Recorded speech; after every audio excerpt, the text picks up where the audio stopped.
Muy buenas tardes a todos. Bienvenidos nuevamente a este conversatorio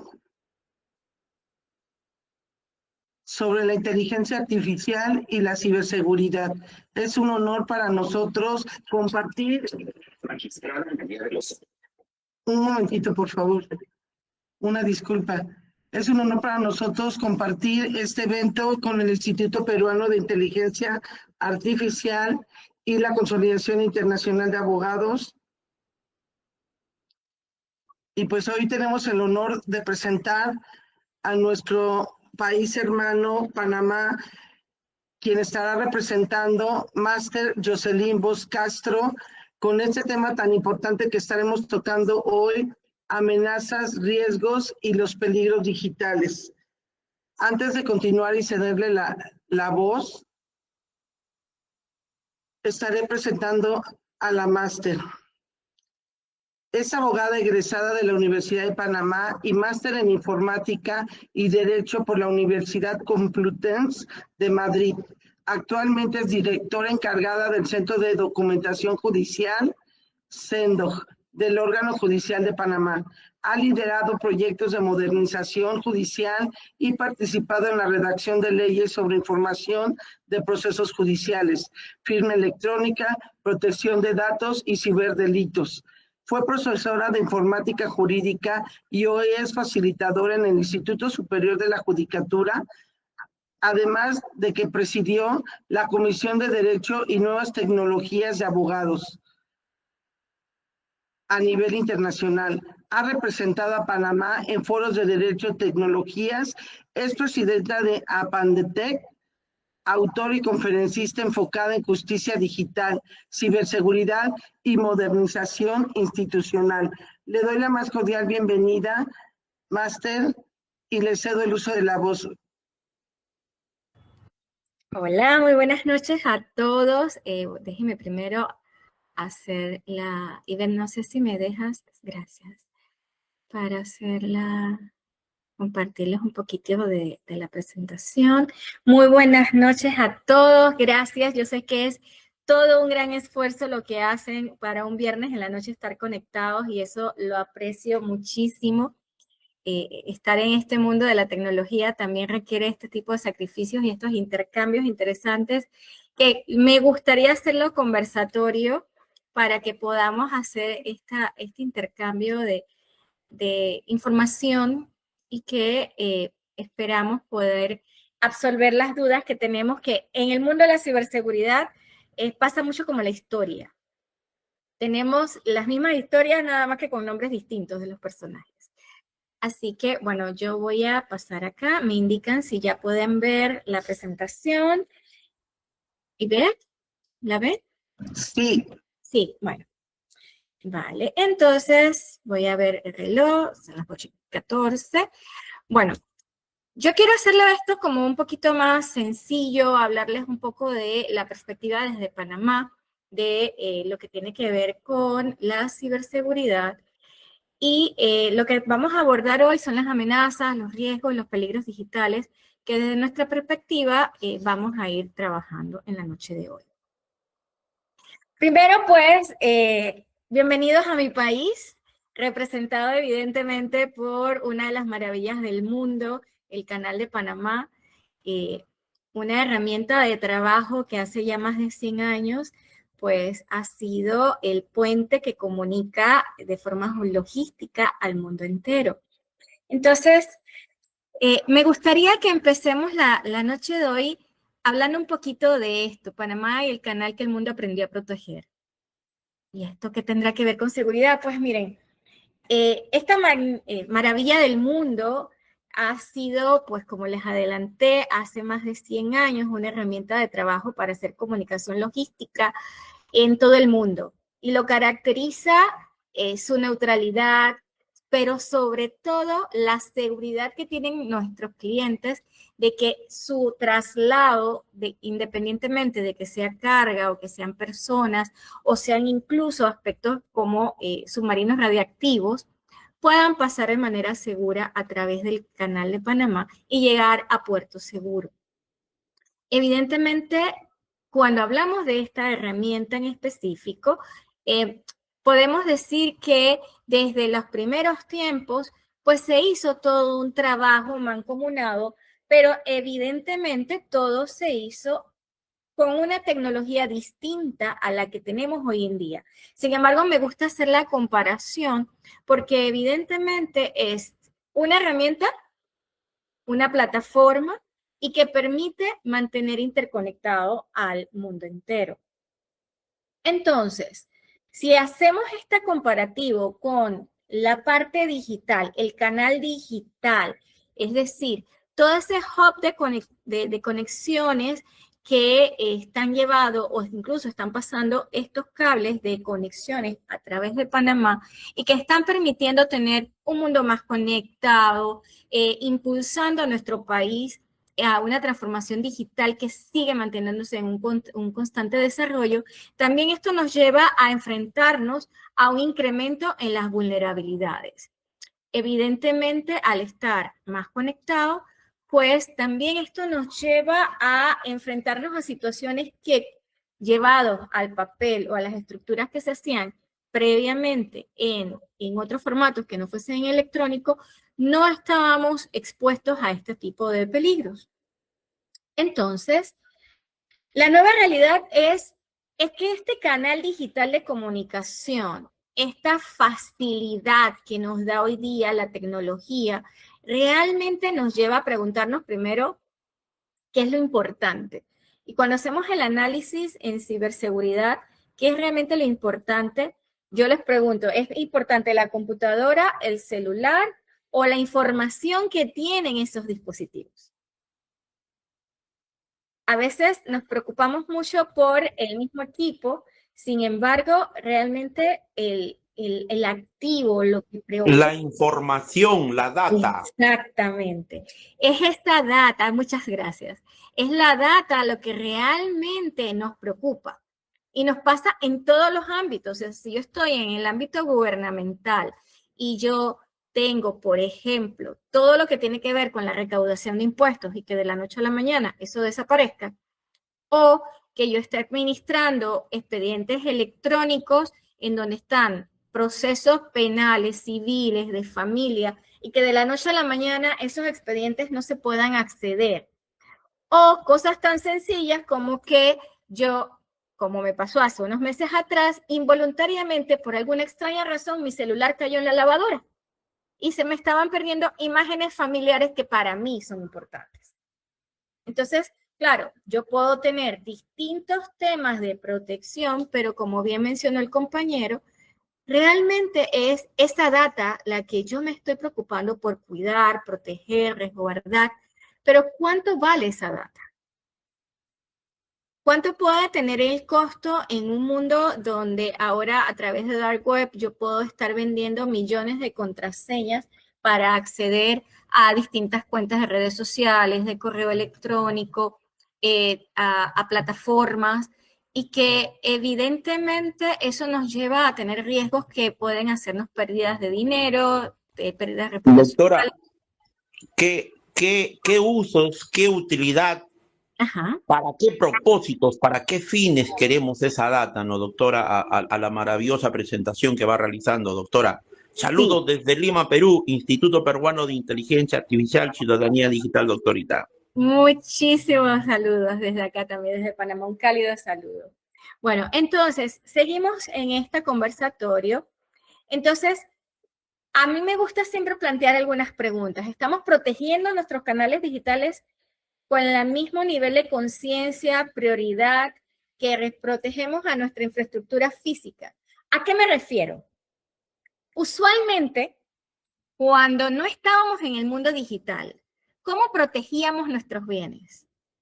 Usualmente lo que hacíamos era que poníamos algunas verjas, contratábamos a un seguridad. Eso tenía evidentemente un costo porque podía ser una persona que estuviese 7 días a la semana, así que debían ser distintos turnos. Comprábamos candados y de hecho cuando en nuestras casas nos protegemos, usualmente ¿qué hacemos? Le ponemos llaves a la cerradura, poníamos candados, pero esa misma metodología de cuidado, de protección, ¿lo hacemos con nuestras herramientas tecnológicas?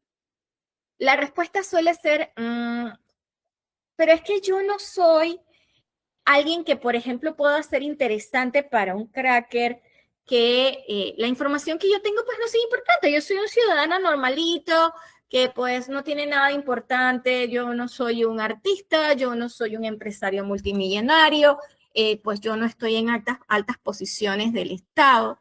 Pero vamos a ir viendo un poquito más adelante cuando estamos desarrollando nuestro conversatorio, que el eslabón más débil es el que tenemos que cuidar y proteger. Pero bueno, vamos a seguir aquí conversando. ¿Cuáles son los panoramas que vemos de amenazas digitales en Panamá? Pues miren, para hacer este conversatorio hice una investigación en el CECIR, que el CECIR es el Centro de Ciberseguridad y Protección del Estado. En los datos que tienen ellos publicados al día de hoy, sus estadísticas son hasta el 2024. Hablan de incidentes reportados en 5 años. Y si se dan cuenta, hubo un pico en el 2022, pero de pronto empezó a haber un descenso. No necesariamente esto significa que los ataques han ido disminuyendo, porque, ojo, allí dicen incidentes reportados. ¿Qué pasa en el mundo de la ciberseguridad? Que usualmente muchas empresas o incluso entidades estatales prefieren mantener el resguardo cuando han sido atacados por un tema reputacional. Entonces, claro, es complejo que, por ejemplo, un banco le comunique a sus cuentavientes. Lo que pasa es que tuvimos un ataque cibernético, un ataque informático, y tuvimos un ransomware y ahora no tenemos acceso a las cuentas bancarias y no sabemos dónde está su dinero. ¿Qué va a pasar con ese usuario de ese banco?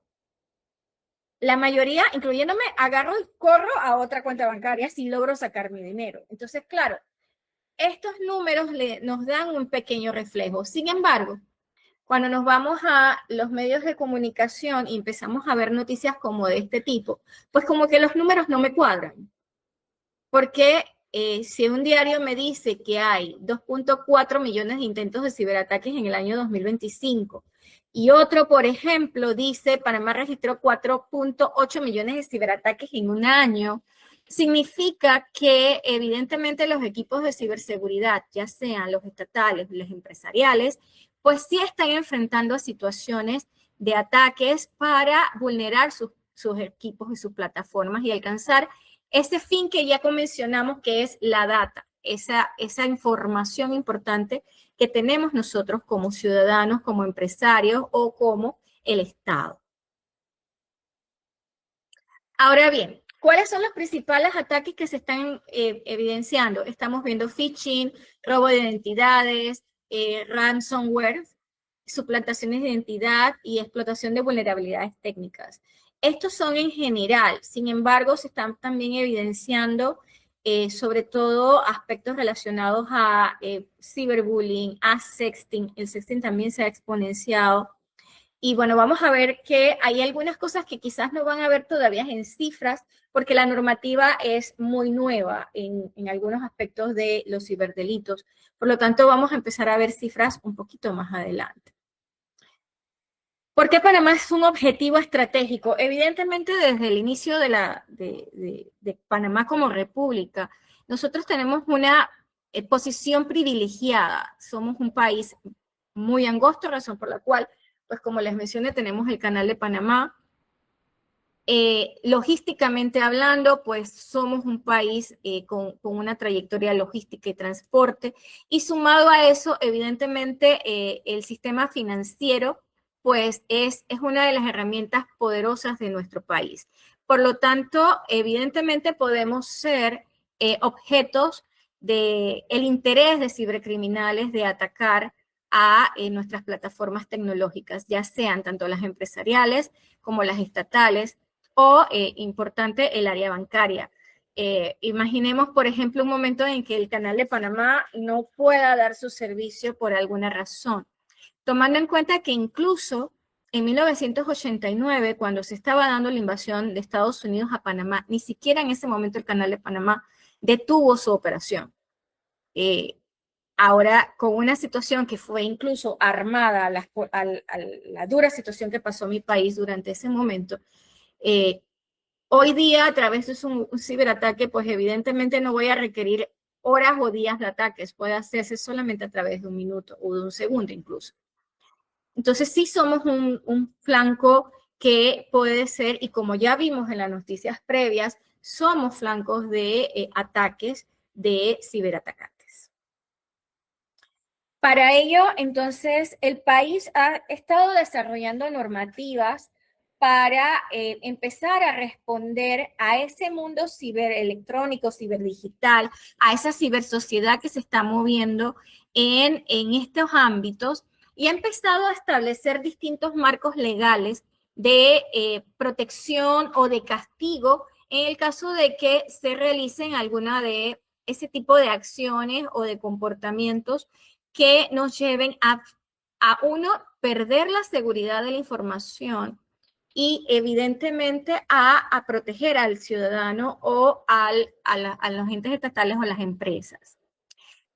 ¿Qué tenemos a grosso modo entre las normativas que podemos aportar en esta mesa de trabajo o este conversatorio? Pues bueno, primero tenemos la Ley 81 de Protección de Datos Personales.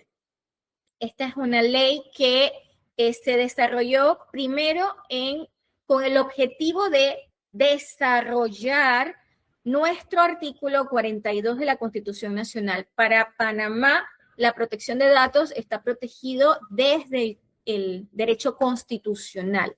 El artículo 42 de la Constitución establece el derecho arco de los usuarios y la protección de los derechos. Esta ley vino entonces a hacer la segregación, el desarrollo de este derecho fundamental, y evidentemente en el mundo de la ciberseguridad se requiere tener aspectos relacionados a protección de datos personales. Por otro lado, en nuestro Código Penal ya existían algunos tipos penales relacionados a la protección de equipos electrónicos, ya sea que se encontraran en la parte estatal o en las empresariales. No obstante, habían algunas acciones que no se estaban viendo como delito. Por ejemplo, lo que tiene que ver con el sexting, pero el sexting desde compartir información confidencial no consentida.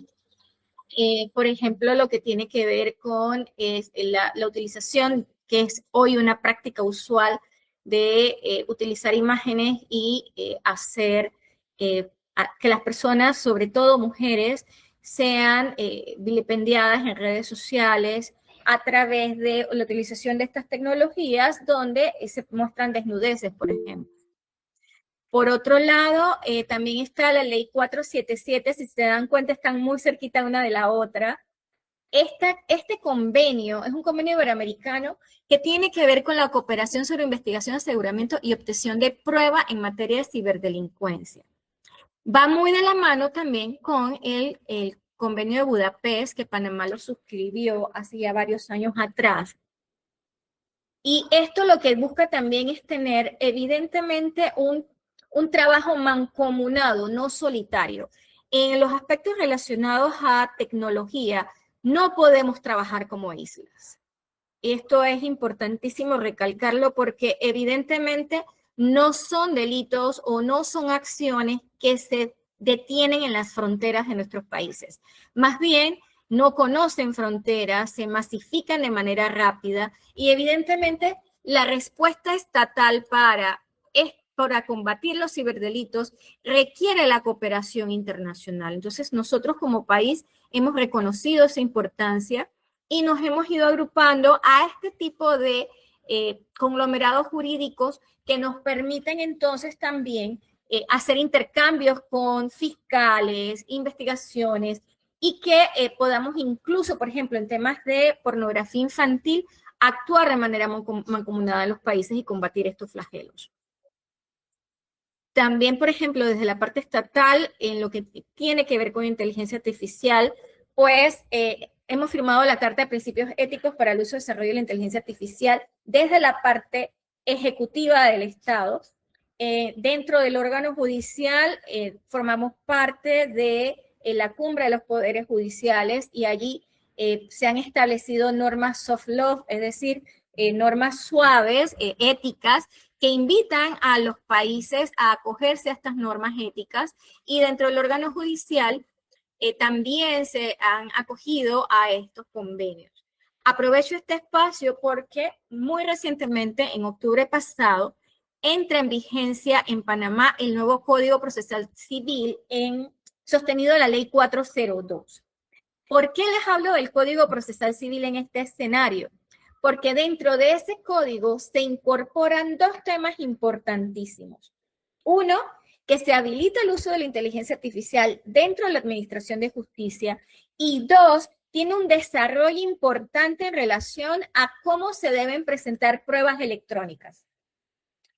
Estos dos escenarios en tecnología, pues, plasman el interés que tenemos como país de, uno, salvaguardar y proteger a la ciudadanía en cómo este tipo de delitos o este tipo de acciones afectan en distintos ámbitos, ya sea, como les mencioné, los estatales, los empresariales o los personales, y que podamos tener también normas que nos permitan a los abogados, a las administraciones de justicia, responder y proteger esos intereses. Bueno, también hay otros grupos de leyes que están, por ejemplo, la de documento electrónico, están la que tiene que ver con tramitación electrónica, están, por ejemplo, también las políticas de ciberseguridad, que eso lo vamos a ver un poquitito más adelante. Aquí, pues, hay un ecosistema nacional de ciberseguridad. ¿Quiénes estamos comprometidos en este universo? Pues somos distintos flancos. Yo aquí solamente les voy a poner unos ejemplos. Para empezar, y encabezando, evidentemente, tenemos que poner a la Autoridad Nacional para la Innovación Gubernamental, AIG. Esta es la institución que está llamada a desarrollar todos los programas de transformación digital del Estado y que también desarrolla las políticas de seguridad en la infraestructura tecnológica. La AIG, pues, es la llamada a que en toda la parte que desarrolla ciberseguridad en el ámbito estatal, pues es quien está llamada a desarrollarlo. Dentro de AIG vamos a encontrar el CECIR, que es el Equipo Nacional de Monitoreo y Amenazas y de Respuestas a Incidentes de Seguridad Informática. Esta oficina, que está inmersa dentro de la Autoridad de Innovación Gubernamental, tiene dentro de sus tareas hacer exactamente el monitoreo y mantener todo el registro y respuesta a aquellos incidentes informáticos que aquejen al Estado. Dentro de AIG también tenemos el equipo que está manejando la campaña de Panamá Cibersegura, que es hacer un trabajo de concienciación para los ciudadanos en relación a cómo respondemos o cómo nos protegemos a riesgos digitales y fomentar en la población una cultura de ciberseguridad. En este espacio específico, APANDETEC, que es la asociación que tengo el honor de dirigir, esta organización que data del año 2003, somos la primera asociación en Panamá que se encargó de hacer todos los trabajos de la respuesta a los derechos digitales. Trabajamos en este caso no solamente con la Autoridad de Innovación Gubernamental, también trabajamos con otras instituciones con quienes hemos firmado convenios y con otras universidades, de forma tal de impulsar la parte jurídica, porque usualmente, ¿qué pasa en el mundo tecnológico? Y no sé si dentro de los que están aquí, hay más del equipo de tecnología, pero suelo hacer esta pregunta y les digo, la respuesta siempre suele ser una mueca mal puesta, porque es, ¿cómo se llevan con sus equipos de asesoría legal en las empresas? Las respuestas suelen ser, es el que más demora, no entienden de tecnología, pierdo el tiempo hablando con ellos porque no saben lo que es esto. Entonces, desde nuestra asociación contamos con abogados quienes nos especializamos exactamente en este mundo para hacer como un puente de comunicación entre los de tecnología y los abogados y la ciudadanía. Entonces, Por ello hemos podido trabajar también impulsando el desarrollo de normativas que vayan de la mano realmente con los avances tecnológicos. Ojo, lamentablemente en el mundo de ciberseguridad no hay nada que pueda decirnos estamos 100% protegidos. Lo que podemos hacer es, estamos más protegidos, pero sí nos permite como asociación hacer los seguimientos, conocer y proponer, colaborar y también hacer charlas de sensibilización para evitar en la mayor cantidad posible de víctimas de estos puntos. Evidentemente, entrando en lo que tiene que ver con inteligencia artificial y ciberseguridad, pues se dan algunas situaciones magnificadas. ¿Por qué? Porque evidentemente si yo tengo, por ejemplo, una empresa o un ciberatacante que anteriormente podían tratarse de 4 o 5 personas haciendo los ejercicios, utilizando inteligencia artificial, esto se magnifica por N cantidad. Por lo tanto, evidencia el requerimiento de que el desarrollo de las herramientas de inteligencia artificial vengan creadas con ciberseguridad desde el desarrollo y por defecto, de manera tal que puedan evitarse acciones donde al utilizar esta herramienta, ojo, y eso también me gusta recalcarlo mucho, estamos hablando de una herramienta y como herramienta los que administramos, los que manejamos, somos los que estamos encargados y llamados a ser responsables de las acciones de lo que allí suceda. Entonces, al final, podemos utilizar la inteligencia artificial de distintas formas. Si lo vemos desde el lado blanco, pues evidentemente la inteligencia artificial también nos ayuda en el flanco de protección, no solamente en la parte de ser víctimas. ¿Qué sucede aquí? Yo puedo trabajar, por ejemplo, utilizando inteligencia artificial para mejorar la detección y respuesta a los incidentes, puedo identificar patrones de comportamientos inusuales. ¿Qué pasa? Evidentemente, si yo tengo aquí un alto volumen de información, al utilizar estas herramientas puedo procesarlas de manera más rápida y poder responder de manera más eficiente, optimizando nuestros procesos de respuesta e incluso generando respuestas previas, cosa que podamos ser más proactivos en lugar de ser reactivos, que es una de las cosas que suelen suceder cuando se trata de ciberataques. Pero también la IA está fortaleciendo al lado negro, al lado oscuro. ¿Y en qué fortalecen a los atacantes? Pues mejorando sus métodos, superando las defensas que solíamos tener en las empresas, generan ataques de phishing más sofisticados, pueden personalizar sus estrategias, automatizar los procesos para identificar vulnerabilidades dentro de nuestros sistemas.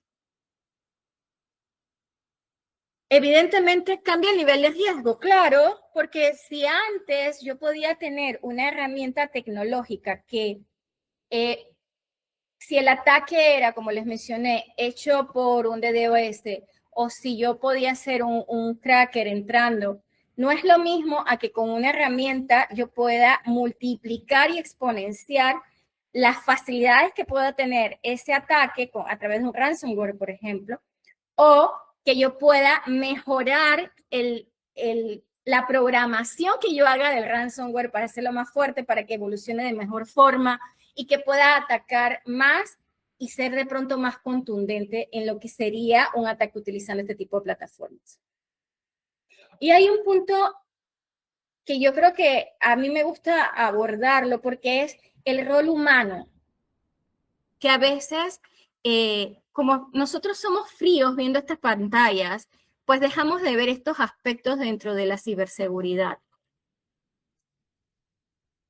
Y yo creo que esta parte del desafío que tenemos tecnológico o jurídico, es lo más importante es la parte del desafío humano. Los incidentes de ciberseguridad, si bien mencionamos, no siempre van a ser contra la estructura, sino porque yo quiero conocer la información que está ahí o yo quiero obstruir que esa información se acceda. Muchas veces esto sucede por fallas, no en la tecnología, sino en los mismos errores humanos. O también por el desconocimiento o la falta de una cultura de seguridad informática. Yo siempre cuento de manera jocosa, hace muchos años, estando todavía en la parte de expediente judicial electrónico, que una vez nos llamaron y nos dijeron, oiga, licenciada, lo que pasa es que se dañó el portavasos de la computadora. Y nosotros quedamos así como, el portavasos de la computadora. Sí, dicen, el portavasos de la computadora se dañó, no anda. ¿Usted me puede, por favor, describir cuál es el portavasos de la computadora?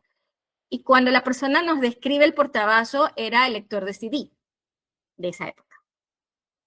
Entonces, se puede imaginar el choque cultural que teníamos, lo que manejábamos, la parte de tecnología, que para esa persona eso era lo que se trataba de un portavasos.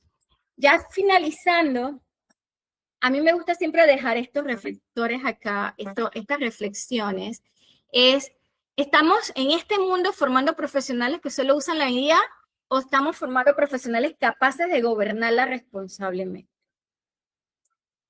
¿Somos realmente conscientes de que un ciberataque no es comprometer sistemas, sino que afectamos derechos humanos, incluso poniendo en peligro vidas humanas? Y al final, ¿quién está protegiendo la capa más importante de todas? Esta capa 8. La capa 8 somos nosotros. ¿Y realmente estamos protegidos?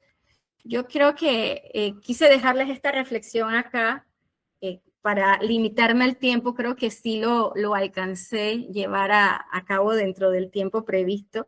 Me dirá Ivette, porque también me gustaría conversar con los que estamos aquí, dialogar acerca de, evidentemente, los retos que tenemos dentro del mundo de ciberseguridad para estar mucho más protegidos. De nuevo, agradezco la fina invitación del instituto y estoy pues a su disposición para conversar, para intercambiar y conversar un poquito de este tema que nos apasiona. Muchas gracias. Creo que me limita el tiempo.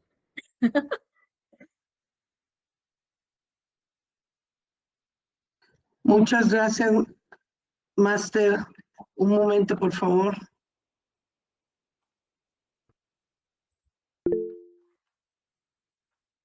Tenemos algunas preguntas. Vale. Pero antes de continuar, la Confederación Internacional de Abogados y, por supuesto, el Instituto Peruano de Inteligencia Artificial le otorgan la constancia Máster Jocelyn Bosch Castro por su valiosa participación en el Congreso de Inteligencia Artificial y Ciberseguridad, un desafío mundial, llevada a cabo en la Ciudad de México el día 2, 13, 20 y 27 de febrero. Muchas felicidades. Muchísimas gracias. Yo honradísima con esta fina invitación y pues a su disposición para conversar. Me dejaron yo estudiando toda la noche, así que espero poder absolverle sus dudas. Tenemos a la licenciada Heidi Hernández. Adelante. Hola Heidi, buenas noches.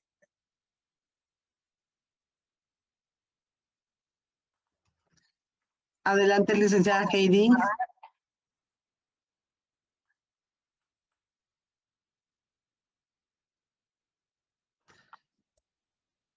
Doctora Polinar, adelante, por favor. Buenas noches. Buenas noches. Un gusto Un placer. saludarla, Jocelyn. Bueno, el contexto que nos ha desarrollado ahora el Internet, la interacción humana dentro del Internet, como usted lo mencionaba, de las comunicaciones, es dentro del ciberespacio. Ahora tenemos una interacción humana. Entonces, esta interacción humana genera los resultados benéficos o perjudiciales a la salud emocional de las personas. Sí. En esta capa 8. Entonces, estamos viendo esto que nos refiere, ¿quién está haciendo el control para que no se dañe emocionalmente a la población? Vemos de pronto que están suicidándose, ¿no? Porque son discriminados o maltratados dentro del Internet. cuando no tienen, un niño no tiene un celular en la mano, de su mamá se lo retira y de pronto se vuelve tan agresivo en su conducta que, bueno, destruye todo lo que era la paz familiar, ¿no? Y no hay referencias de que se estén midiendo las consecuencias de esta interacción humana con la tecnología y con otros seres humanos en el ciberespacio. ¿Qué opina al respecto, maestro? Gracias. Ciertamente es muy difícil lo que está pasando y me encanta que haya tocado ese tema porque a mí me preocupa particularmente, sobre todo el tema de los menores y los adultos mayores. ¿Qué está pasando? En menores, o sea, todos los ejemplos que usted ha planteado, sumado a ludopatía, tenemos chicos que son ludópatas ahora a los 10, 11 años, cifras alarmantes donde tenemos a menores de edad accediendo a pornografía a los 10 años, chicas o chicos que utilizando inteligencia artificial, pues son desnudados en la red y después de que subieron a internet, pues nadie cree, porque Santa Internet dice que son prostitutos o prostitutas, que se los buscaron, y evidentemente eso lleva a situaciones de salud mental tan críticas como pues llegar a suicidio. En adultos mayores son situaciones similares. Acá pues pasan en temas bancarios, son personas que al no estar tan cercanos al tema tecnológico, pues son víctimas de estafas muy frecuentemente. También en temas amorosos, porque sí, nuestros adultos mayores también tienen derecho a amores, y el uso de plataformas tecnológicas de citas, por ejemplo, los ha llevado a situaciones de riesgo. Aquí en Panamá se dio una situación muy lamentable con un chico de la comunidad LGTB. El chico, pues, a través de una de estas plataformas de cita, se citó con una persona y al momento del encuentro, pues, fue asesinado por 2 personas. Entonces, sí hay situaciones críticas. Entiendo que el Estado también, la velocidad con la que va esto, pues, no puede solo. Evidentemente, esto no es un trabajo, como les mencioné, que puede ser solo. Hay que trabajar de la mano con sociedad civil, hay que trabajar de la mano con empresa privada. A veces las empresas privadas también lo ven como, pero ¿yo qué tengo que ver con esto? Y por eso hago siempre énfasis en el capa 8. Porque ¿qué pasa? A veces decimos esto nos pasa a otras personas, eso no me va a pasar a mí. Pero ¿qué sucede si yo soy una empresa multimillonaria y hacen un video de mi esposo en una situación comprometedora y lo publican en internet y mi empresa tiene una política de ética muy fuerte? ¿O qué sucede si, por ejemplo, el ministro de Seguridad, la hija del ministro de Seguridad, le hicieron un video utilizando inteligencia artificial donde está teniendo relaciones con 7 niños y un perro? Todas esas cosas están sucediendo hoy día. Entonces, evidentemente, el capa 8 para mí es importante protegerlo porque no solamente es el núcleo familiar el que se ve afectado, es que también podemos tener afectaciones millonarias en empresas con situaciones estatales de mucha fortaleza. Entonces, la parte realmente médica tiene que intervenir. Los equipos de psiquiatría y evidentemente psicología y trabajadoría social requieren tener un apoyo dentro de las administraciones de justicia de investigación y de contención para poder entonces responder a una situación que evidentemente hoy día se ha salido de las manos.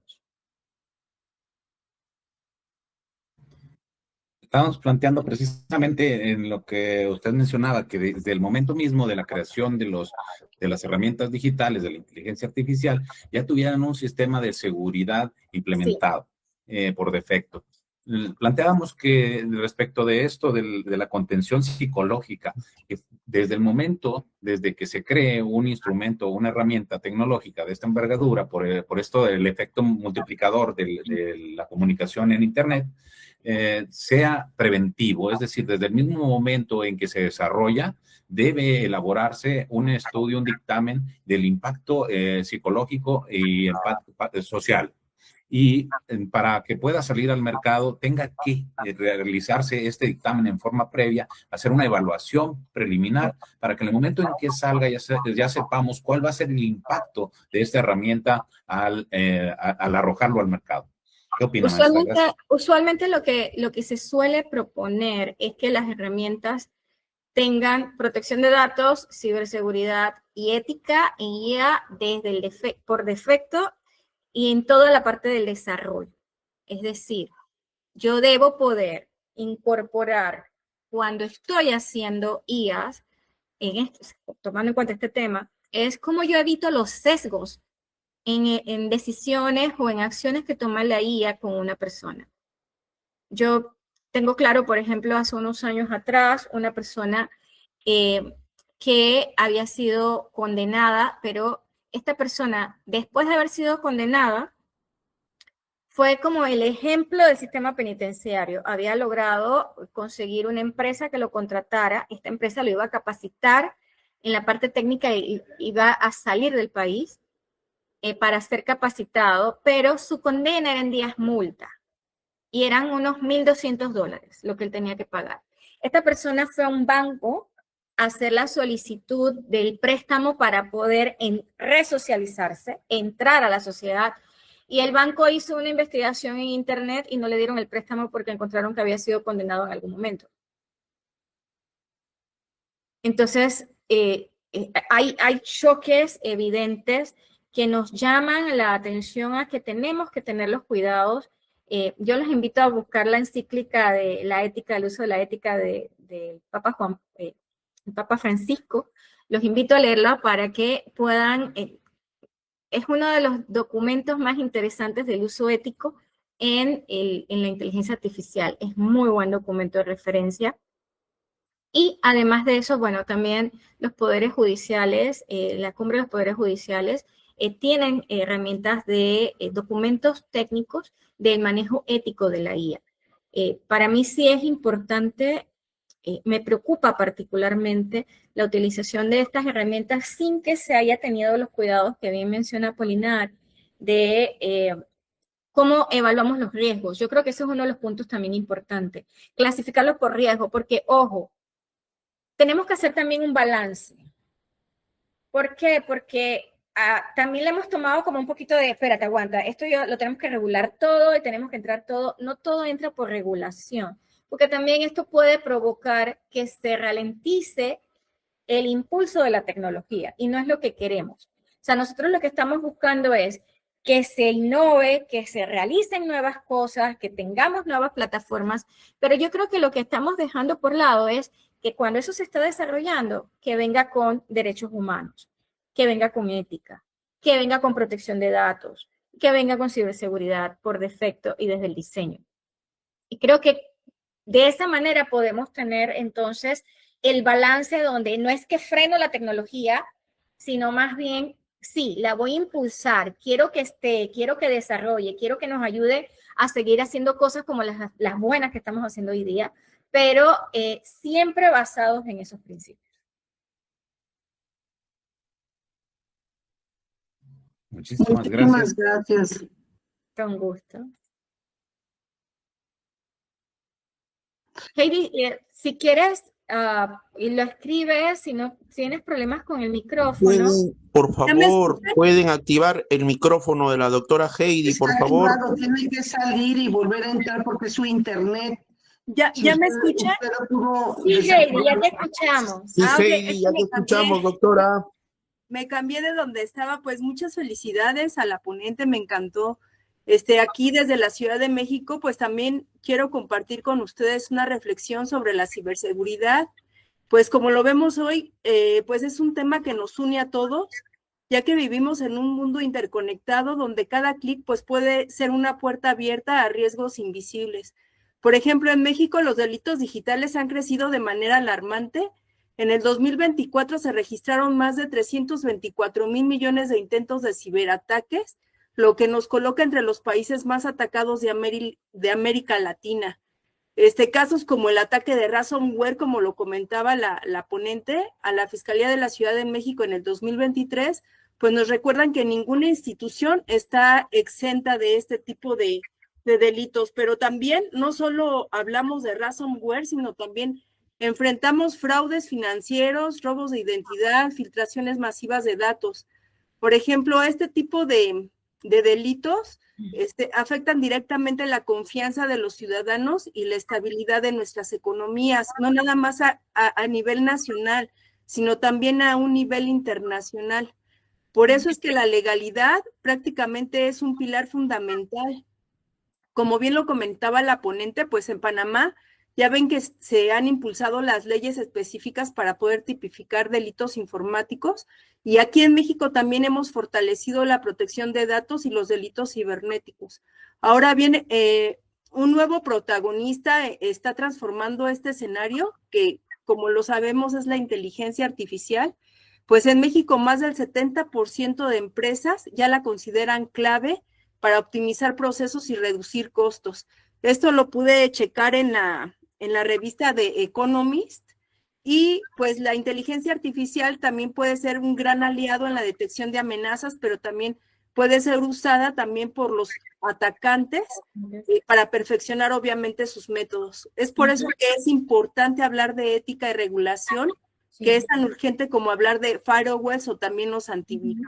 Pues en conclusión, la ciberseguridad podemos ver que es un reto compartido mundialmente, que exige leyes sólidas, cooperación internacional y ciudadanos conscientes. Y pues desde la Ciudad de México quiero subrayar que protegernos digitalmente es tan importante como cerrar la puerta de nuestra casa.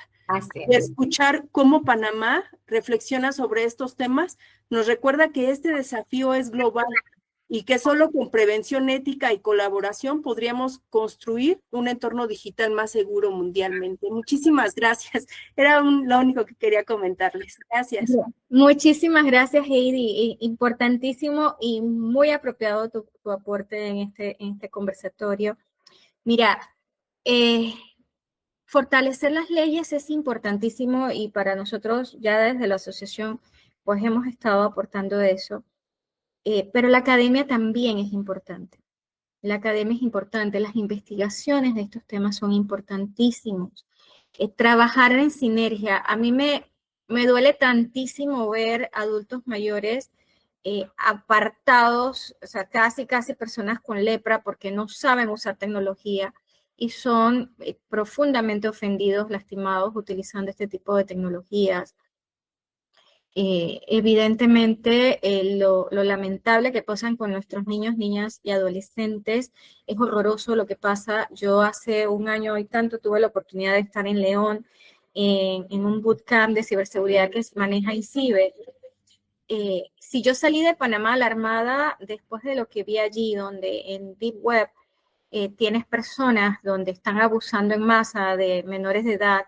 Y no solamente la transmisión, es que tienes personas conectadas que pagan, y además que pagan, giran instrucciones para indicar qué tipo de instrumentos utilizaron ante los abusos. O sea, realmente son cosas horrorosas donde yo creo que no podemos magnificar el mal. Como les mencioné, estas herramientas las estamos usando tanto para el bien como para el mal. Entonces, los grupos delincuenciales están utilizando nuestras herramientas para situaciones tan crudas como esta. Entonces, eso nos llama a sentarnos un poquito, nos llama incluso a ser entes multiplicadores. Ya no es solamente que desde las ONG, desde el Estado, es algo tan sencillo como sentarme con mi abuelo, sentarme con mi tío. Mi papá me desesperaba cuando me preguntaba cosas del celular, pero es que él no se desesperó cuando me enseñó a comer. ¿Me explico? O sea, aquí tenemos que tomar una conciencia comunitaria de entender de cómo proteger, no solamente cómo protegemos a quienes todavía no han sido víctimas, sino cómo atendemos a quienes han sido víctimas y cómo fortalecemos la normativa. Por ejemplo, nos esmeramos mucho en la parte de las leyes, de las normas, sí, pero en los tipos penales. Pero en la parte de valoración de prueba electrónica, no lo estamos reforzando tanto. O cómo se aporta esa prueba. Entonces, de nada vale que yo esté poniendo muy fuerte los tipos penales si cuando yo llego a presentar como víctima una prueba electrónica, una conversación de WhatsApp, un video, algo que está pasando en redes sociales, como no sé cómo aportarlo, se cayó el proceso.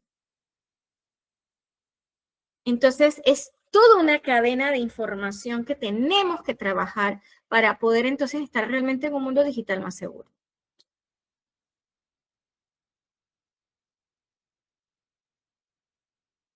Efectivamente, doctora, fíjese que también se ha estado buscando precisamente bajo las directrices nacionales e internacionales y protocolos, ahora conforme a los ciberdelitos, también realizar las cadenas de custodia adecuadas,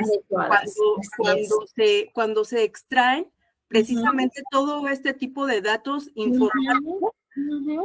Y realmente sí hay manuales a seguir y también están conforme a la norma ISO. Aquí la cuestión es que desgraciadamente como esto, bueno, ha avanzado bastante, pero desgraciadamente también los gobiernos como que no se han preocupado como atender a que los administradores de justicia se actualicen en cuestión de informática forense. Yo en mi ámbito laboral, que soy perito en materia de criminalística, pues obviamente que yo he tenido que sacar información y he tenido que actualizarme bajo mi propio concepto, mi propia ética. No estoy esperando a que mi institución me capacite. Esto es un deber ético, pero desgraciadamente muchos no lo hacen.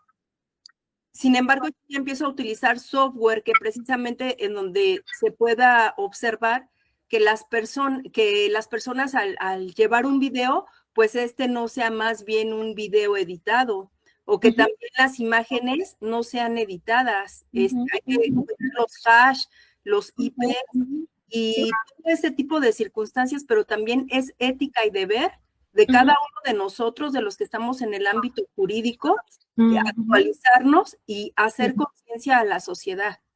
Sí, secundo lo que mencionas y aunado a ello, mira, yo te comparto un poquito porque la ventaja que tengo es que estoy también dentro del órgano judicial. En las prácticas que estamos haciendo dentro del Instituto Superior de la Judicatura se han dictado conferencias, talleres del uso de inteligencia artificial, pero el detalle también es que llega un momento en que cómo comparas. Nosotros le planteamos en algún momento videos o fotografías donde tú puedes asegurar que la persona estuvo allí, porque todo se ve tan real y cada día está mejorando más. Ya no, la IA ya ha mejorado que no te pone los 6 dedos ni los 3 brazos. Ha ido mejorando incluso en la parte de la creación de imágenes y videos, que ahora va a ser importantísimo y neurálgico. Uno, que los equipos que tengan que ver con los análisis de peritaje estén realmente fortalecidos. Y uno de los problemas que me ha tocado evidenciar en el mundo de ciberseguridad es que la ciberseguridad se ve como un costo, no como una inversión. Yo quiero hacerles un ejercicio aquí. Levántenme la mano. ¿Cuántos de ustedes han sido atacados, informáticamente hablando? ¿Solo yo? 1, 2, 3, 4. Ok. Hay una dentro del mundo de ciberseguridad que dice que están los que han sido atacados y los que no saben que ya han sido atacados. Así de crudo es este mundo. Ahorita todos podemos pensar que estamos muy bien y al final de la historia pues estamos igual siendo observados. Hace unos días solamente estuve conversando con una amiga que tenía cámaras de seguridad en casa, dentro de la casa, y yo le explicaba, dime que quitaste las contraseñas que traen por defecto las cámaras, y me miró así como, ¿qué es eso? Entonces, a mí me da risa, es un tema de todos los días. Ahí, a veces yo estoy en la fila de la caja de seguro social allá y formando la fila para hacerme unos exámenes médicos, y me tiembla la ceja cuando veo a un niño o una niña y me voy acercando y empiezo a hacer docencia. O sea, empiezo a hablarles, porque los papás en su ignorancia no saben lo que es este mundo. También están los papás cómodos de se lo dejo al niño para que se calle y no moleste. Pero lamentablemente estamos lanzando a nuestros chicos a un mundo tan horroroso, tan horroroso. Y no he tocado todavía el tema del skincare que me tiene, del cuidado de la piel que tienen las nenas con serias quemaduras. Los dermatólogos están histéricos porque tenemos a niñas que se quieren poner colágeno, que se quieren poner botox cuando no es necesario, pero como los influencers les están diciendo que eso es y son las personas a quienes ellas siguen, pues estamos viendo situaciones médicas. Por eso les decía, aquí hay situaciones de salud física, salud médica y temas incluso de pérdidas humanas que lamentablemente vamos a seguir enfrentando si no ponemos todos de nuestra parte. Muchísimas gracias, Máster. Tenemos muchísima gente que levantó la manita. Eso me da mucho gusto porque están interesados en este tema. Pero le voy a dar continuidad al siguiente ponente y posteriormente nos vamos a las preguntas y respuestas que tengan todos ustedes. Recuerden que nada más son 20 minutos de ponencia. Adelante, el licenciado Alejandro Maya. Doctor Alejandro Maya, es un honor tenerlo aquí con nosotros. Le cedo el uso de la voz.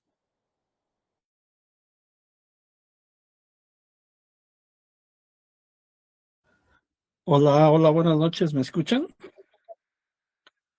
Sí, adelante, por favor. Hermano, correcto. Ahora sí, prometo estar al tanto del tiempo. Pues rápidamente, gracias. Sí, un saludo, Cintia, y a los demás que nos están visitando y a aquellos que nos van a ver. Doctora, un placer siempre, un abrazo, doctora, doctor Daniel y doctor Apolinar. Le tengo por ahí una deuda pendiente, pero ya le explicaré ahorita. Bien, rápidamente quiero hacer una presentación. Quiero decirles que sinceramente es un honor el que la semana pasada hayamos podido estar aquí reunidos todos y que hubiéramos hablado de esta parte de que, bueno, mucho de lo que se comentó y de lo que está diciendo la doctora anterior, la ponente anterior, es muy interesante. Dense cuenta que el día 20 de febrero estábamos hablando si somos productores o consumidores. Hablábamos de la soberanía y de la soberanía tanto física como digital. Y después vimos cómo se aplicaba esa soberanía en el ámbito tecnológico. Solo quiero hacer una precisión para que vean la actualización de los temas que estamos teniendo en este conversatorio, conferencias que tiene a bien el Instituto Peruano, ¿sí? Y la Consolidación Internacional de Abogados. Fíjense nada más, ¿eh? Esto es algo que sucedió 4 días después de que tuvimos esta plática. Solo quiero precisar esto. En el ámbito de la soberanía tecnológica, la idea fundamental está dada por aquella tecnología que se desarrolla desde y para un ámbito civil. O sea, lo que nos estaba comentando la doctora tiene razón porque precisamente nosotros, al ser ignorantes, los civiles, pues esta tecnología que es tan avanzada debe de protegernos. Sin embargo, estas iniciativas tienen déjenme ver tantito, intento generar opciones entre aquellas tecnologías que son comerciales o militares. Esto les va a sonar muy interesante. Traduciendo estas acciones en una responsabilidad social, hablando de lo que decía la doctora, la ética, de transparencia que generan confianza. Se trabaja en software y hardware cuyas licencias son libres para no limitar el uso del desarrollo. Esta es la que yo les puse la semana pasada. Curiosamente, 4 días después se da esta noticia. Y les va a ser, ahorita está en medios, está en todos lados, es una cuestión mediática. Y Estados Unidos le exige a Anthropic que pueda usar sus elementos, quiero simplificarlo, que Anthropic, los que saben de estas cuestiones, tiene un software libre. Vamos a hablar un poquito de eso rápidamente.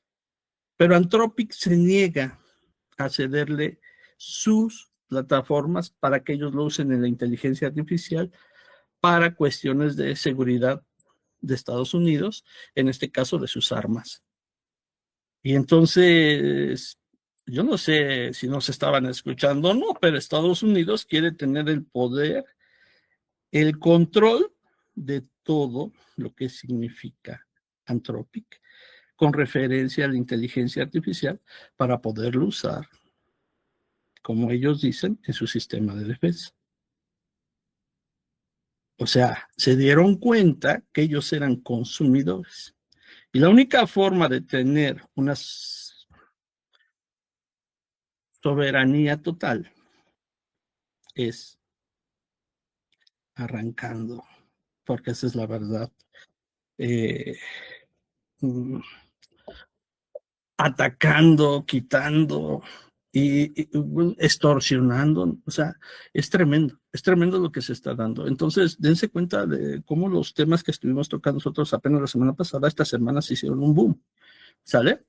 Y bueno, no es magia negra, simplemente esto es tecnología. Obvio, ustedes pueden darle seguimiento y se van a dar cuenta de lo que se está mencionando. Quiero precisar algunas cosas más con respecto a esto, nada más. En la siguiente hay otra situación. Yo les hablaba de una soberanía física, el problema que teníamos con una soberanía digital. Pero ahora también tenemos que pensar que debe de haber una soberanía sobre los datos. O sea, lo que estaba diciendo la doctora, la exposición pasada, pues es lo complejo, ¿no? Igual la doctora Heidi estaba mencionando que a veces no nos da flojera, nos da igual, y pues dejamos que fluya. El problema es cuando nos sucede, ¿no? Cuando nos vemos atacados, cuando estamos conscientes o no. Pero ahora también tenemos otro problema en qué pensar. Ya no solo en una soberanía física, ya no solo en una soberanía digital, sino en una soberanía de datos. Y entonces yo debo de pensar, ¿por qué? Pues porque resulta que todos los datos que yo ingreso al Internet, pues van a algún lado. Fíjense lo que dice. Soberanía de datos se refiere principalmente a quien tiene autoridad legal sobre los datos. Madre mía, o sea que cada vez que yo doy mis datos ya después le pertenecen a otra persona, o a otro ente, a otro país, en función de dónde se almacenan, o quién es propietario de la infraestructura. Por ejemplo, almacenar datos de clientes en un data center francés, pero utilizar un proveedor de nube con sede en Estados Unidos. Puede dejar esos datos sujetos a la ley de Estados Unidos. Y aquí viene lo complicado, ¿no? ¿Cómo me defiendo? Aquí en México tenemos un personaje muy conocido en América Latina que se llama el Chapulín Colorado, ¿no? Ojalá él nos pueda ayudar, ¿no? Es una frase muy común en el común del pueblo, ¿no? Y ahora, ¿quién podrá defendernos? Entonces, si leemos esta parte, la forma sencilla de pensar en ellos, la soberanía de datos es un subconjunto de la soberanía digital. Garantizar que sus datos están protegidos por leyes locales es importante, pero la soberanía digital real requiere que elija cómo se construyen, implementan y defienden sus sistemas. ¿Realmente cuántos de nosotros sabemos qué hacer cuando esos datos están expuestos? Ya lo dijo la doctora, muy difícil, muy complejo, y se requiere realmente de especialistas, se requiere que el abogado que está defendiendo, pues se meta al 100, sin influencia externa indebida. Desde el punto de vista de la ciberseguridad, lograr la soberanía de los datos implica aplicar el cifrado extremo a extremo. Interesante, esta parte del cifrado de extremo a extremo, cuando la enseño en mis clases, es muy interesante. ¿Se acuerdan del ejemplo que les puse de la casa, que ahorita también el doctor tuvo a bien usar como ejemplo una casa? Dice cifrado de extremo a extremo. Pero resulta que nosotros rompemos ese cifrado sin darnos cuenta. Implementar controles de acceso basado en el menor privilegio y mantener la sólida clasificación de los datos y prácticas de gestión del ciclo de vida. Yo no sé si lo sabían ustedes, pero por norma en México, todo lo que se maneja en Internet, por ley se guarda 3 meses. Incluso lo que estamos hablando ahorita. Todo. Todo. Bien. Les comento. La semana pasada, me quiero disculpar con el doctor Apolinar. No sé qué pasa, sinceramente no sé qué pasó. Se los digo así sinceramente. Pero se desprogramó mi micrófono. No es la primera vez que me pasa. Ya van 3 veces que cuando estoy dando clases en este tipo de situaciones de inteligencia artificial y ciberseguridad, o se bloquea la página que estoy viendo, o se desconfiguran ciertos elementos de mi computadora, ¿no? Entonces, un mundo nos vigila y nos escucha. Es interesante. Entonces, doctor, sinceramente le quiero pedir una disculpa, no pude contestar. El hecho es que se me desconfiguró el micrófono. Podía hacerle señas, pero bueno, no es la primera vez que me pasa. Incluso, si les pudiera comentar algunas otras cosas interesantes de esto. Pero incluso en clases, cuando estoy dando clases y estoy revisando un programa y estamos trabajando en él, se bloquea y no puedo accesar. En una de esas le pido a uno de los alumnos que pueda entrar ellos a ese sistema, ese programa lo reproduce 30 segundos, 1 minuto y se bloquea. ¿Nos escuchan? Sí. ¿Nos ven? Sí. Y eso es parte de lo interesante que tiene la inteligencia artificial, que nosotros mismos le estamos dando vida. Acuérdense, atrás de esto siempre hay alguien. Siempre. Bueno, entonces, continúo, no puedo extender mucho. Sinceramente, creo que así como me digan cuánto tiempo me queda, no quiero extender más de 20 minutos. Hay muchas cosas que platicar al respecto, ¿no? Pero, quiero hacerles dice acta no verba, solo una disculpa. Me gustan siempre algunas frases en latín en mis ponencias y es hechos, no palabras. Ahí les va. Un hecho que no es palabra. Aprender la diferencia. La diferencia entre, y esto quiero dejarles así la enseñanza antes de terminar, es entre gratis, libre y abierto. Es gratis. Así te dicen, ¿no? Oye, ya muchas cadenas comerciales, ¿me das tu número? ¿Me das un correo? Te vamos a dar cosas gratis. Algo que quiero abonar a esta parte es que, tristemente, para la tecnología, desde el momento en el que nos volvemos ciudadanos digitales, como es el Instituto Peruano de Inteligencia Artificial y Ciudadanía Digital, resulta que un ciudadano digital es todo aquel que tiene un aparato digital. O sea, si usted tiene un teléfono, bienvenido.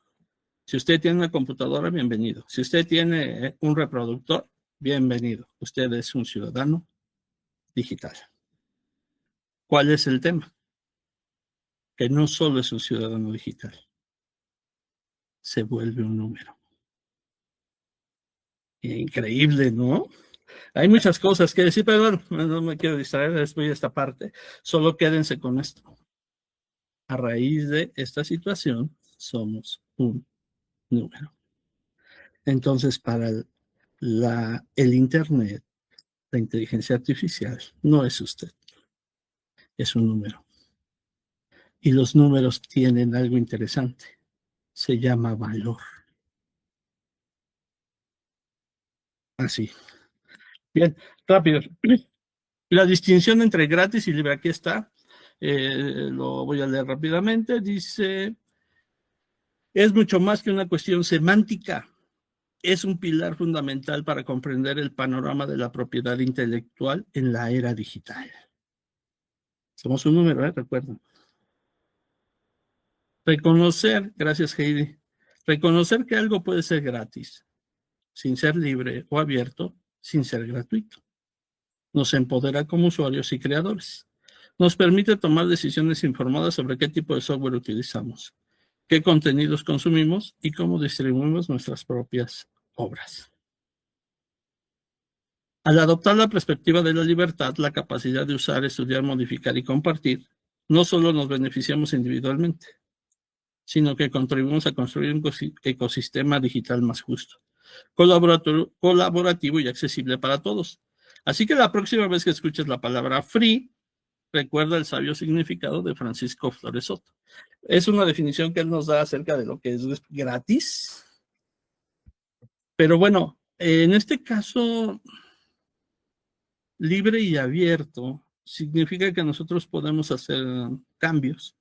Obvio, esto con ciertos parámetros de inseguridad que lleva estos programas. Por eso mismo es que Estados Unidos presiona a esta empresa para que ya no sea libre ni abierta, porque eso da pauta a ciertas cuestiones de inseguridad digital. Entonces, ¿qué es lo que pasa? Quieren tener el control, obvio. Entonces, pero aquí hay una palabra interesante que se llama gratis. Se los quiero leer. Estas definiciones de Francisco Flores Soto, gerente estratégico con experiencia en administración, finanzas y comercial. Se lo voy a leer. El precio de lo gratis, ¿qué significa gratis? A diferencia de lo que la mayor parte de las personas tiene como creencia, no significa sin costo. Ojo, todo lo que está en Internet, algunas cosas son gratis, pero debes agregar que no significa que no tiene costo, un valor. Lo gratis siempre tiene un precio. En el mundo de los intercambios existe una tentación permanente al uso de variable de precio para estimular la demanda. Entonces,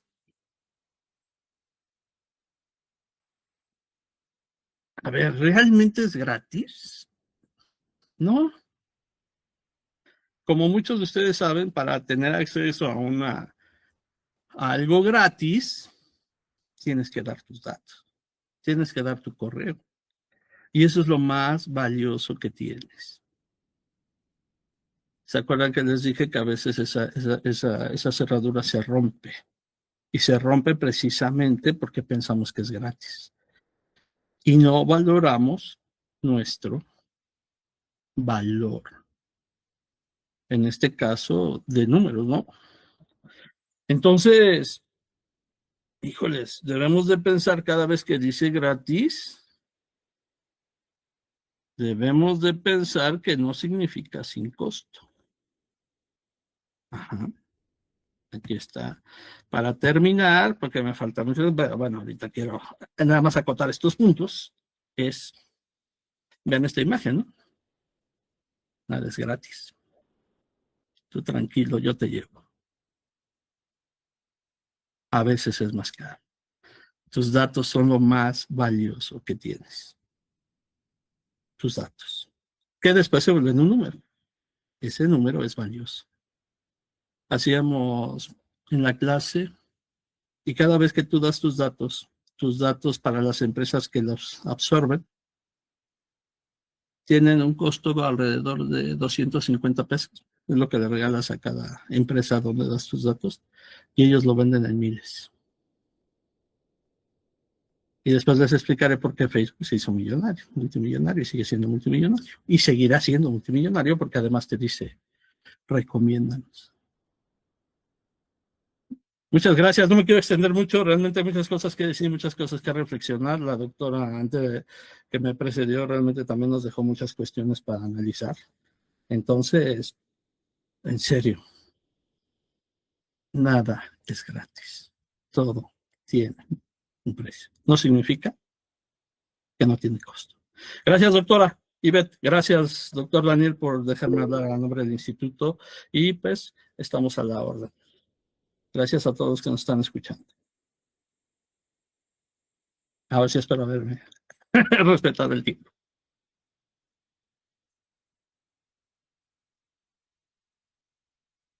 Vamos a ver. Voy a dejar de compartir.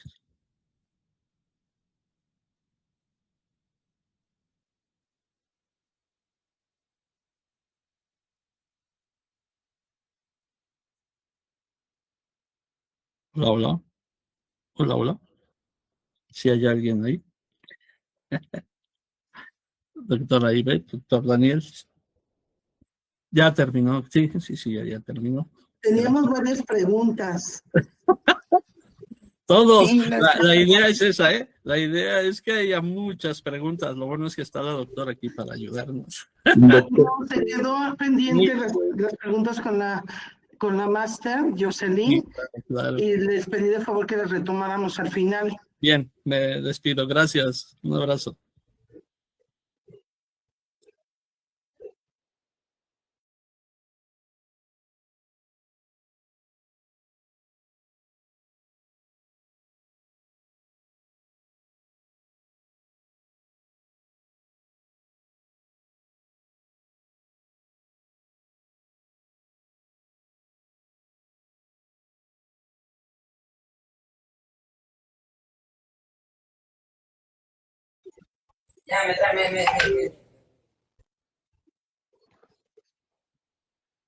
En la ocasión pasada, doctor Alejandro, no tuvimos la oportunidad de otorgarle su constancia por parte del Instituto Peruano de Inteligencia Artificial y la Consolidación Internacional de Abogados. Fue un honor su participación con nosotros en este tema tan importante que es la inteligencia artificial y la ciberseguridad, un desafío mundial. Muchas felicidades por tan excelente ponencia y pues no sé si hay alguna otra pregunta, sino para dar continuidad con este conversatorio. Doctora Ivette. Sí, lo escucho. Es que no funcionaba, no podía activar el micrófono. Pido la palabra, por favor, doctora Ivette. De hecho, ya iba a hacer la presentación de usted, nada más quería ver si había algún otro comentario antes de dar continuación. Correcto. Adelante, doctor Daniel. Tengo al doctor Ricardo de la Puente. Dígame. Muchas gracias que me cede la palabra, doctora Ivette, a esta bonita presentación y todos los que están presentes, muy buenas noches. A la dama de Panamá, al doctor Alejandro, una brillante exposición, desde ya felicitaciones. En relación a lo que había tocado Alejandro, porque ciberseguridad con inteligencia artificial es un problema de seguridad nacional tanto para México, para Perú y para los países de esta parte del mundo. Sobre lo que señaló Alejandro, el problema se presentó entre el gobierno de los Estados Unidos y la empresa de inteligencia artificial Anthropic. Es un conflicto público y de alta tensión sobre los límites éticos en el uso militar de la inteligencia artificial. El gobierno liderado por el presidente Donald Trump ordenó a todas sus agencias federales dejar de usar la tecnología de Anthropic después de que la empresa se negara a eliminar las salvaguardas que impedían que su inteligencia artificial se utilizara para vigilancia masiva y armamento autónomo. ¿Cuál es el centro de la disputa? El tema de las salvaguardias versus el acceso ilimitado. Anthropic, creadora del chatbot Claude, solicitó garantías contractuales al Pentágono de que su tecnología no sería empleada en dos áreas críticas. Oído, ojo, atención, sistemas de armas completamente autónomas, robots asesinos y programas de vigilancia masiva sobre la población estadounidense. El Pentágono, por su parte, se negó a estas limitaciones, exigiendo acceso total y sin restricciones para todos los fines legales en defensa de la nación. argumentando que no podía permitir que una empresa privada dictara cómo usar la tecnología en operaciones militares. Ultimátum y represalias. La tensión escaló cuando el secretario de Defensa, Pete Hegseth, dio a Anthropic un ultimátum con fecha límite hoy, 27 de febrero del 2026, para que se aceptara el acceso irrestricto ante la negativa del CEO Darío Amodei, quien declaró que no podían en conciencia acceder a la solicitud.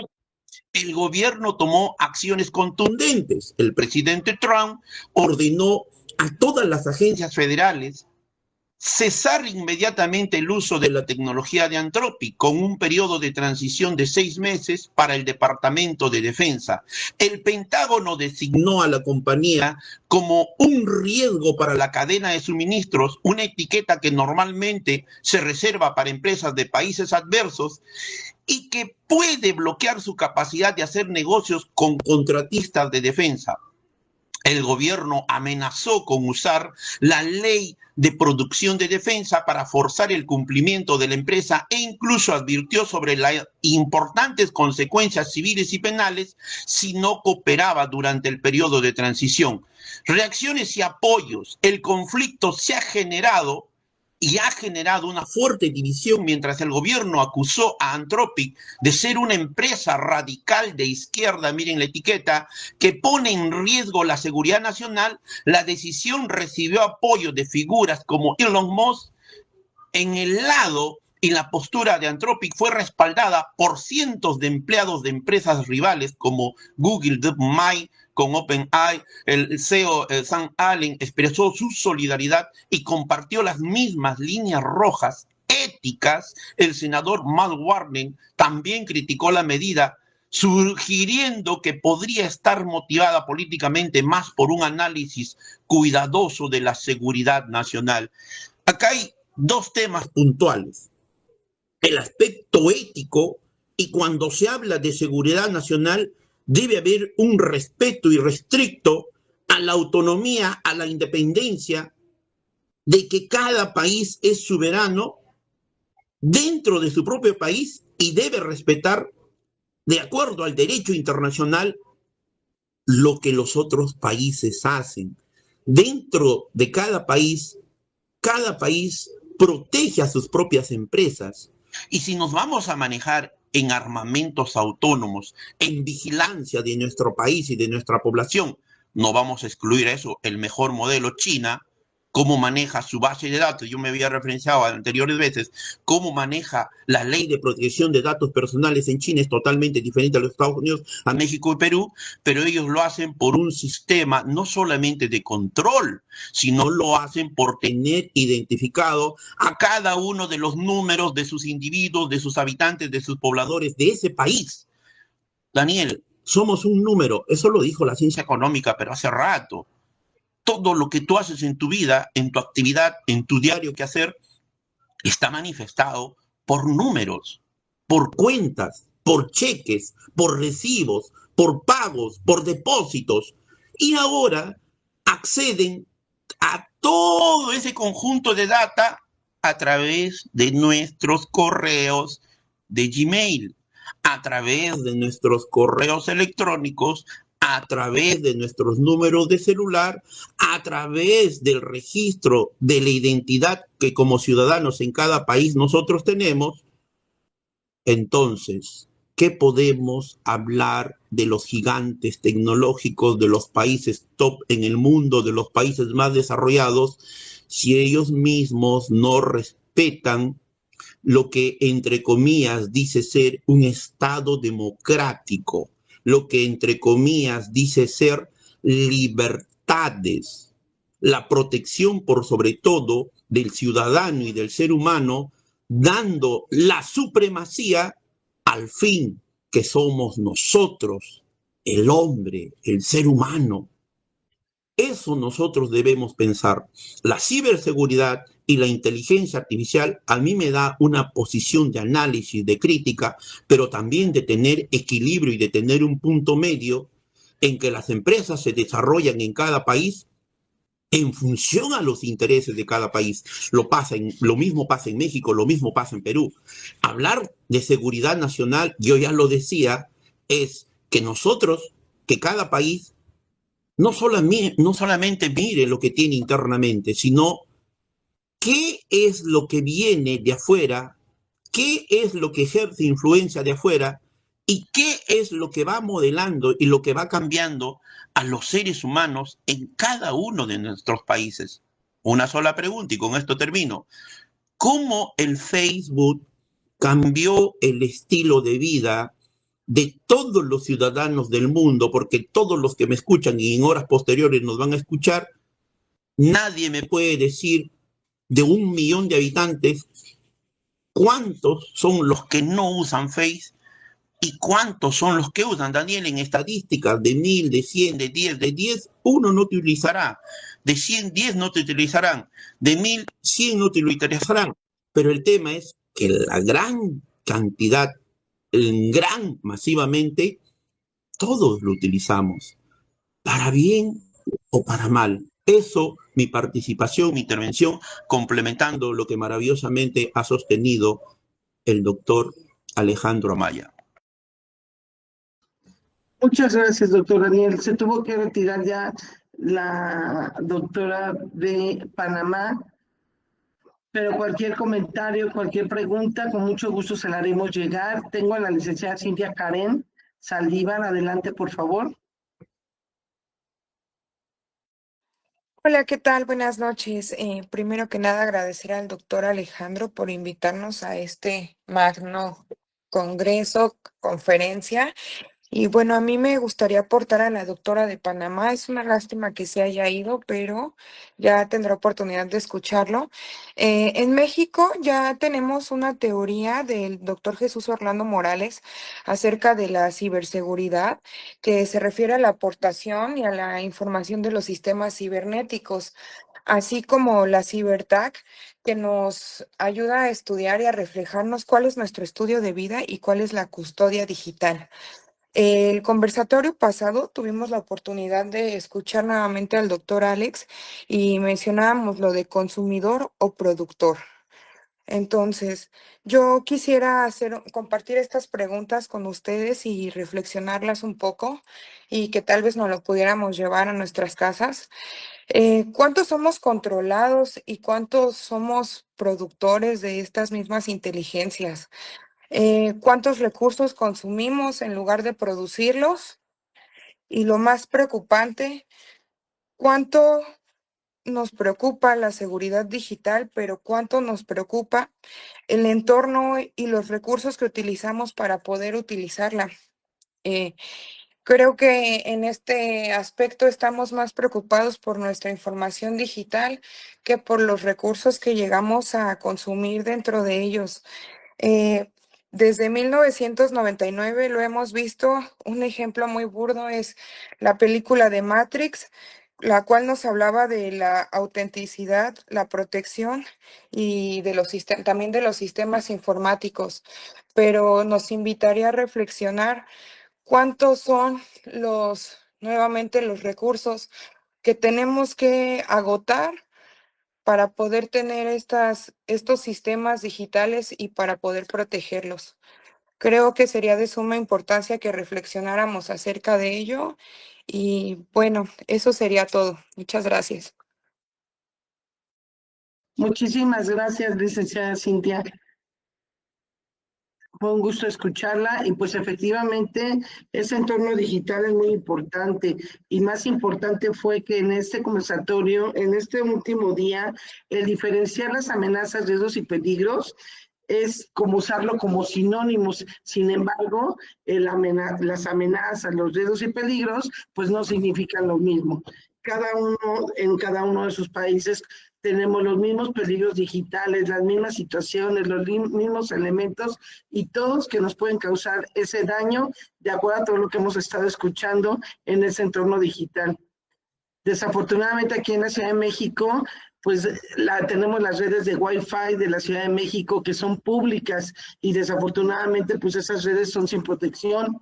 También no nada más en México, en todos los países contamos con esas páginas web falsas o esas aplicaciones con permisos excesivos.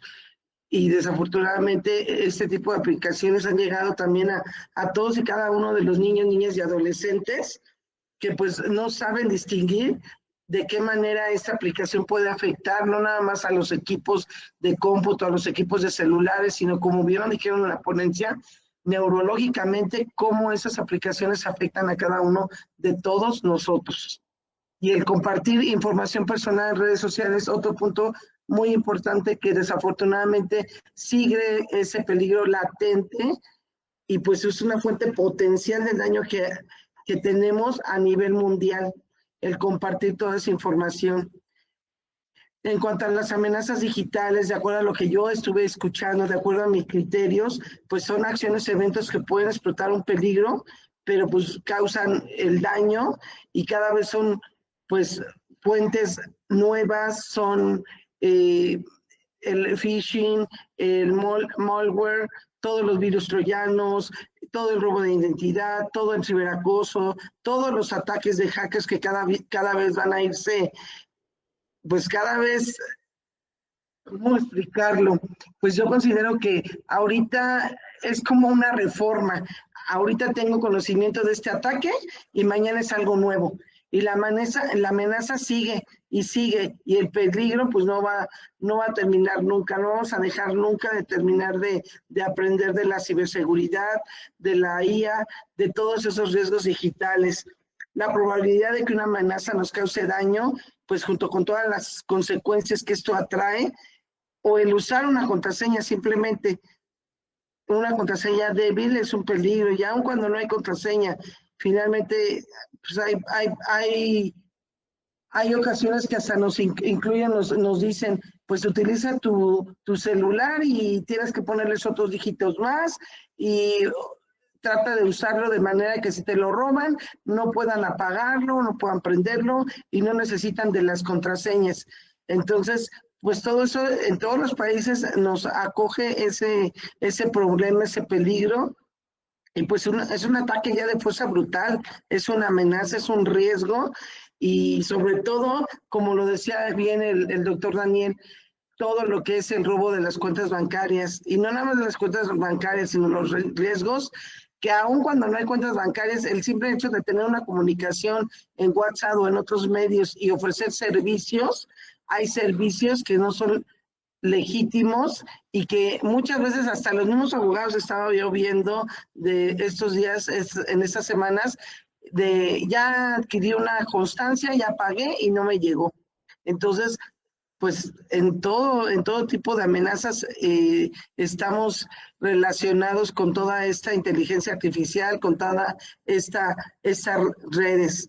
Y pues bueno, esa es mi opinión personal, todos estos riesgos digitales que son actuales, todo lo que escuchamos durante este conversatorio sobre los datos personales, sobre los fraudes en línea, sobre la suplantación de identidad, la pérdida de información y pues el daño a la reputación digital, la adicción a redes sociales, la exposición a contenido inapropiado, todos estos temas fueron súper importantes y pues ¿qué tenemos que hacer en cada uno de estos países?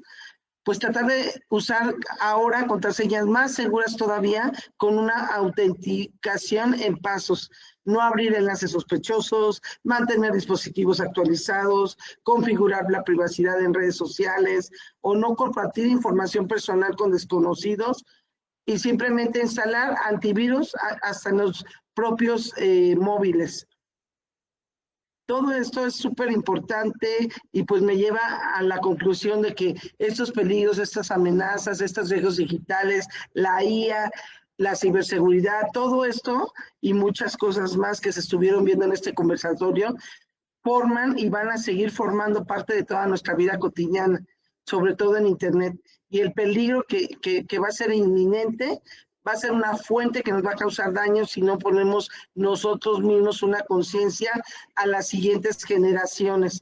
Es una acción que se va a aprovechar de algunas personas para, pues en el momento en que tengas cualquier riesgo, va a ocurrir un daño con graves consecuencias. Y pues hay que estar informados y actuar de manera consciente. Es la mejor defensa frente a los riesgos del entorno digital, para poder tener un mejor mundo, un mundo más conectado, un mundo que no vamos a poder dejar de usar la tecnología, sino saber usarla con responsabilidad y precaución. Y lo más importante, la educación digital, la prevención y el uso adecuado de estas herramientas de la IA, de la seguridad, ciberseguridad, son fundamentales para proteger nuestra información, nuestra identidad y nuestro bienestar. Recuerden, la mejor defensa frente a los riesgos del entorno digital somos nosotros mismos y el estar informados para saber cómo actuar. Yo les agradezco muchísimo el haberme escuchado, el estar aquí, el haber tenido la oportunidad de estar en este conversatorio compartiendo con el Instituto Peruano de Inteligencia Artificial, con el doctor Apolinar, el doctor Daniel, la doctora Heidi, todos los que estuvieron interviniendo, la licenciada Alejandra. De verdad, muchísimas gracias. Espero que no se me haya pasado nadie. El maestro Ricardo de la Puente, extraordinarias ponencias. El doctor Alejandro Maya, muchísimas gracias a todos y cada uno. Y pues bueno, no lo dejen.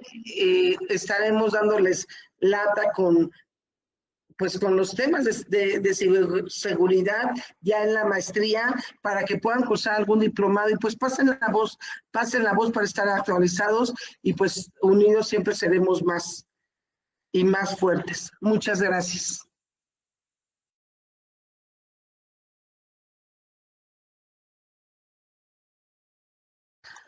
Le cedo el uso de la voz, doctora Apolinar. Muchísimas gracias.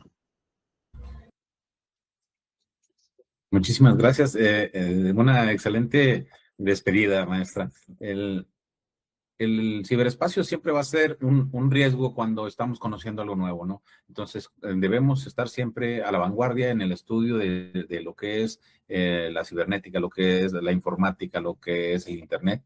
Es indispensable para las nuevas generaciones el estar estudiándolo. Indudablemente los gobiernos tienen este afán de protección, que es su elemento, su objeto de existencia. Tienen que estar protegiendo, y en ese afán pues tienen que determinar si las conductas son o no son benéficas para poder protegernos, ahora sí que previniendo los riesgos. Y muchas veces es mejor prevenir, es mejor recibir una prevención que recibir las consecuencias de un delito. Entonces, con una acción preventiva no nos dañan más que la acción delictiva que estuviera planeándose en nuestra contra. Y además, porque una acción preventiva nos permite utilizar los recursos nacionales o internacionales para lograr que el Estado ceda ante nuestras pretensiones cuando lo hizo en forma arbitraria. Entonces necesitamos utilizar los recursos legales, necesitamos saber qué es lo que está haciendo el Estado, y claro, necesitamos educarnos en derechos humanos, como nos expresaba nuestra ponente, que finalmente no es un límite, sino que es una frontera a todas las actividades gubernamentales que realizan de forma arbitraria, y también es una mejora, porque es un derecho humano en sí. Lo que son los derechos digitales son un derecho humano más, los derechos de última generación. Entonces, tenemos que estar dentro de este equilibrio entre la protección y el combate, la protección de los derechos y el combate de los delitos cibernéticos, y los derechos digitales deben ser prioridad. Y como bien sabemos, los derechos humanos pues tienen que realizarse conforme a los lineamientos de prevención, de difusión, de protección, de garantía. Y bajo estos lineamientos, pues los estados deben realizarlos y no bloquearlos. Sin embargo, pues si es un peligro, debe realizarse de una forma racional, de una forma controlada. Entonces, pues esperemos que el Estado tome más actividad en esto que es la ciberdelincuencia, y la normatividad, que nos genere la normatividad de vida para la seguridad de todos en todos los estados de Latinoamérica, que es la finalidad de este curso, ver cómo protegemos a todos, a toda Latinoamérica. Bueno, muchísimas gracias a todos, gracias al Instituto de Inteligencia Artificial Peruano de Inteligencia Artificial y Ciudadanía Digital, gracias a CIAMEX, de la doctora Ivette Negrete, gracias a todos los que han expuesto y bueno, estaremos por aquí viéndonos durante todo un año porque vamos a abrir un seminario precisamente con la colaboración de ambos institutos y otros tantos que se están sumando. Muchísimas gracias, buenas noches a todos, un feliz fin de semana.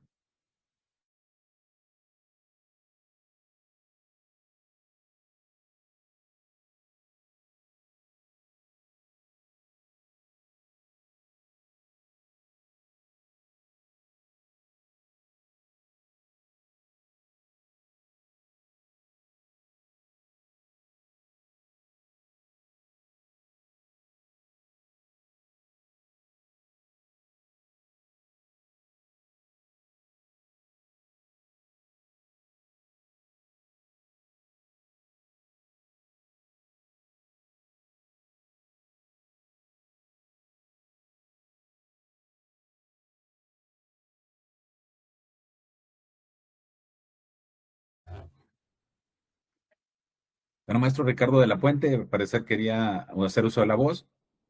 Adelante.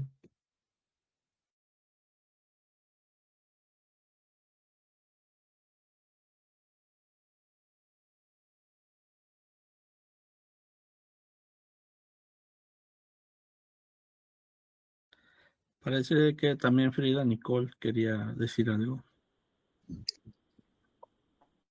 Buenas noches. Quiero agradecerle al maestro Alex que nos invitó, a mi compañera, la licenciada Karen, a escuchar esta ponencia. Creo que no tocamos un punto que me parece una problemática muy grande, aparte de las que ya hemos abarcado alrededor de esta ponencia, y es sobre los niños que tienen acceso al Internet de manera instantánea.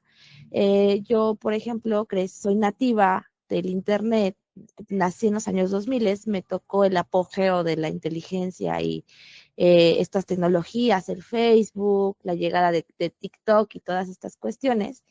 Yo recuerdo que a nivel secundaria, mis compañeros, es un ejemplo, tenían acceso a la pornografía de manera inmediata porque no hay controles parentales en las cuales puedan tener algo restringido. Siempre se ha sabido que pues los adolescentes pueden ver pornografía, pero antes era una cuestión más complicada porque la tenían que conseguir a través de una revista, un DVD pirata, o más antiguamente un VHS. Desgraciadamente, el que ellos tuvieran un teléfono, sacarlo, meterse a un navegador, meterse a una página de pornografía, e inmediatamente ver cualquier tipo de contenido. Y esto en menos de 60 segundos. Esa es la situación en la que yo siempre trato de marcar qué pasa, por qué los dejan, porque no es meterme en la crianza de los padres, pero sí tiene que haber una regularización por parte del gobierno a nivel digital. Es lo que yo le comentaba al maestro, ¿cuándo vamos a tener una infraestructura en la cual podamos regular todas estas situaciones? Así como se regula que los niños vayan a la escuela y que tengan este tipo de atenciones, también se debe regular de cómo les imparten la tecnología, cómo es que las están usando, porque de verdad es alarmante. Por eso muchos de nuestros niños son muy insensibles al dolor, ya nada les causa esta parte de la sensibilidad, porque ya su mente está bombardeada con una serie de situaciones muy alarmantes.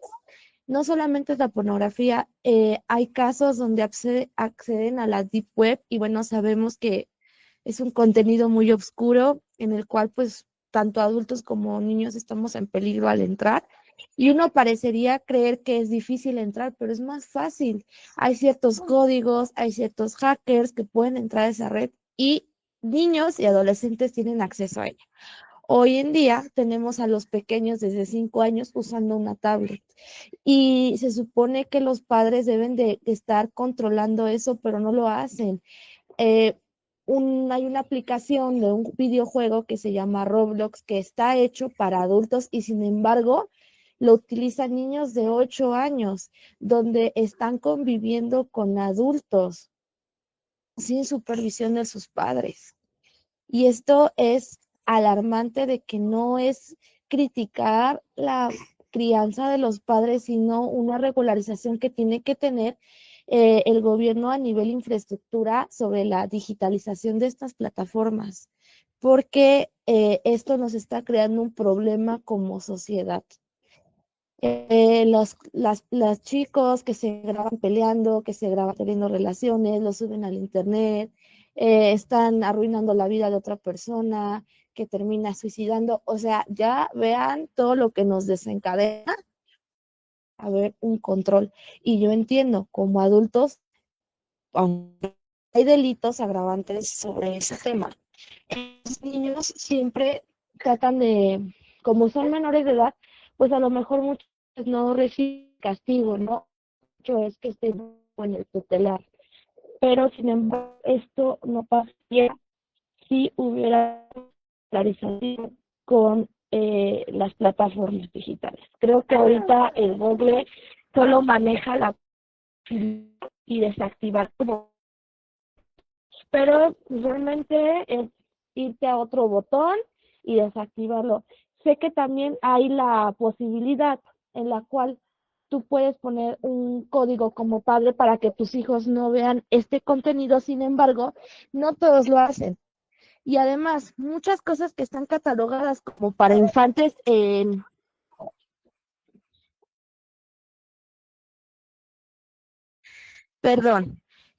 muchas cosas que están catalogadas para niños.